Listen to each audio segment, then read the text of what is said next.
Визит главы республики к Азбеку Баталову не был неожиданным. Последние годы Рамзан Кадыров принимает активное участие в его судьбе. Это решение жилищных и материальных проблем семьи, которые глава региона взял на себя. На этот раз почетный гость преподнес ему новый автомобиль марки «Мерседес».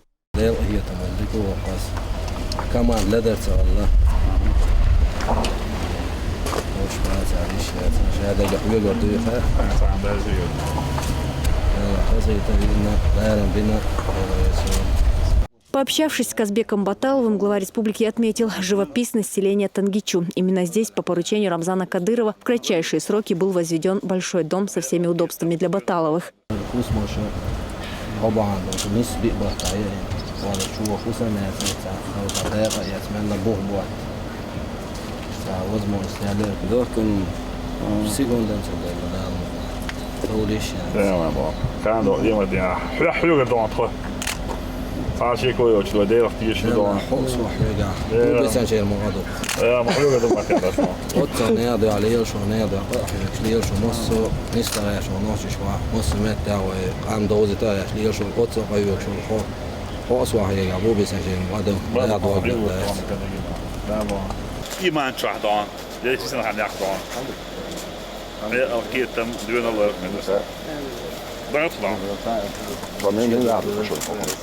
Казбек Баталов проработал в органах внутренних дел 13 лет. Служил в специальном огневом взводе Урус-Мартановского РОВД в должности прапорщика. В 2012-м при исполнении служебного долга получил тяжелое ранение. После спецоперации в селении Шалыжи Казбек навсегда остался прикованным к инвалидной коляске. Однако глава республики ни на один день не забыл про своего товарища.